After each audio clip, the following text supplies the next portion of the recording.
Bonjour Monsieur Vigourou, merci pour votre conférence de ce matin relative à la déontologie du fonctionnaire. Donc votre parcours a déjà été très bien présenté ce matin, vous avez en effet occupé de nombreuses fonctions.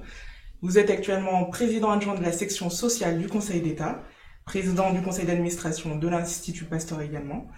Vous avez également produit de nombreux ouvrages, dont l'un qui s'intitule La déontologie des fonctions publiques aux éditions Dalloz.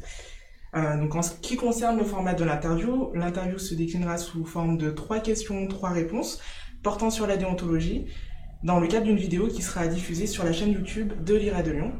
Donc notre première question serait, est-ce que la déontologie s'apprend? Oui, je dirais sûrement. En tout cas, elle doit faire preuve d'attention de la part des fonctionnaires.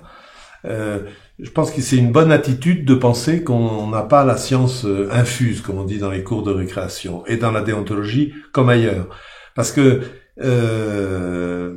il y a un peu de modestie dans la déontologie. Si on est sûr absolument de soi, c'est là que les périls commencent. C'est là qu'on peut faire des erreurs, comme celui qui croit qu'il sait faire du vélo et qui va tellement vite qu'il tombe.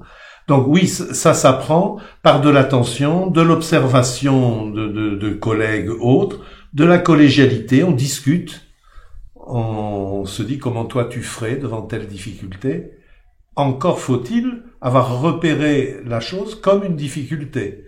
Et donc cet art de se poser les questions avant qu'il soit trop tard pour sa carrière ou sa survie administrative, oui, je pense que ça s'apprend, mais pas nécessairement avec un crayon et une gomme en écoutant seulement une conférence. C'est toute une vie administrative qui apprend la déontologie.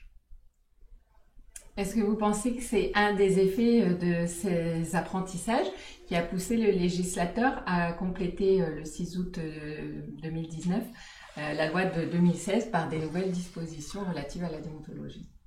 J'aimerais pouvoir vous répondre oui. Mais comme la vérité, ça fait partie de la déontologie, je ne peux pas vous répondre tout à fait oui.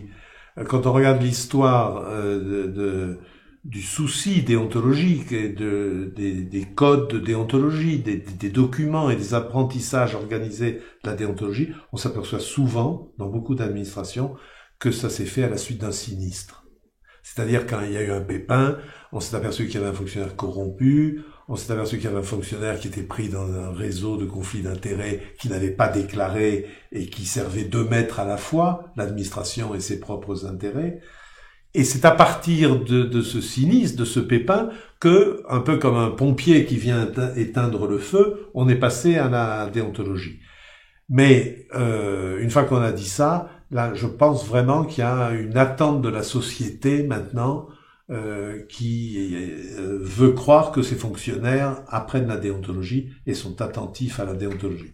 Malgré tout, je suis optimiste. Je prends la loi du 6 août 2019, après les 2 lois de 2016, comme une prise en considération de ce grand sujet, et je suis plutôt favorable à ce mouvement.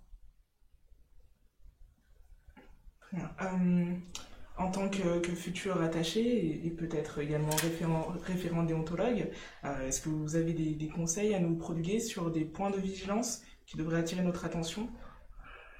Alors, je suis très prudent dans les conseils, c'est vraiment à chaque fonctionnaire, dans le cadre de son service, avec ses collègues, avec le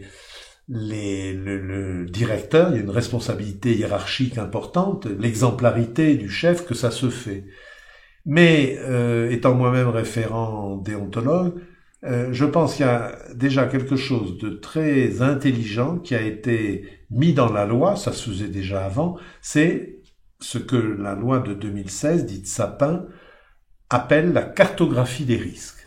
C'est-à-dire qu'un fonctionnaire qui arrive soit comme patron hiérarchique, soit comme collaborateur dans un service, il doit, en langage vulgaire, je dirais, il doit savoir où il met les pieds.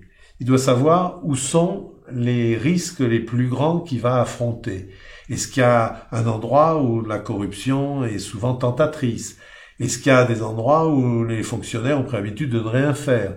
Est-ce qu'il y a des endroits où un militantisme ou un attachement à leur propre doctrine fait que les fonctionnaires sont beaucoup trop engagés dans un sens politique ou religieux? Donc, il faut connaître les difficultés pour pouvoir les traiter. Et pour les connaître, il faut réunir le service et en parler dans le service. Donc ça, je crois que première chose, c'est de connaître la situation, de voir où sont les faiblesses potentielles. Et puis après, accorder à la déontologie la place qu'elle doit avoir, mais sans passer son temps à lire des codes de déontologie. Je connais une personne qui me disait, entre un fonctionnaire performant, imaginatif, efficace, mais pas trop déontologique, et un fonctionnaire hyper déontologique mais nul, mon choix est vite fait. Je peux pas lui donner totalement tort. Donc, n'en faisons pas trop avec la déontologie, faisons ce qui doit être fait, et l'administration se portera pas mal. Et nous, ce qui nous interpelle justement en tant que futurs attachés, c'est la distinction qu'il y a entre la déontologie qui normalement s'applique au monde du travail, oui, et la vie privée. On est obligé d'être déontologue dans sa vie privée également. Alors ça, c'est une question très intéressante que les fonctionnaires n'ont pas toujours en tête. Quand j'étais jeune rapporteur au Conseil d'État, j'ai eu une question de ce type à résoudre. C'était un postier très bon agent dans sa vie professionnelle, parfaitement respectant la déontologie, mais il était irrité dans sa vie privée par son voisin du dessus qui l'empêchait de dormir par la musique énorme. Il lui a fait des observations, puis un jour, il a craqué, n'y tenant plus, il est monté au-dessus avec un fusil de chasse à la main et il a tiré à travers la porte pour faire taire son voisin. Évidemment, la société lui a demandé des comptes, il a été condamné pénalement. Quand on commence à tirer sur vos voisins, c'est pas, le code pénal n'aime pas du tout ça. La question était, est-ce que parallèlement, il peut ou il doit être sanctionné par la poste dans son travail? Dans son travail, il n'avait commis aucune faute. Autrement dit, est-ce que la faute pénale peut contagionner, si vous me permettez, la vie privée? Je vous cite cet exemple. J'étais jeune dans le métier, et moi je tiens toujours à une certaine séparation, chacun son métier.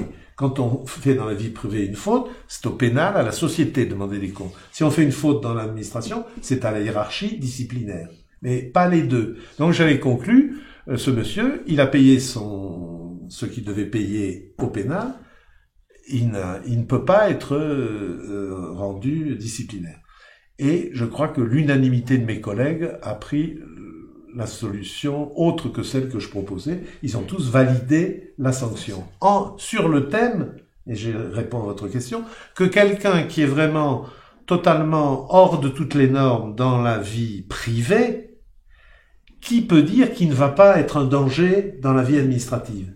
Autrement dit, mes collègues disaient, celui qui est capable de tirer à travers la porte de son voisin, il peut tirer sur un usager un peu énervant, et Dieu sait s'il y a quelquefois, il y a des usagers énervants. Donc, on avait validé, et bien des années après, je me dis que dans mon purisme, j'allais sans doute trop loin, que quelquefois, on peut prévenir des désastres en tenant compte d'une vie privée agitée. Voilà, il y a un aspect métaphore dans ce que je vous dis, mais en même temps, une réalité, c'est un arrêt qui a fait jurisprudence. Merci pour vos réponses.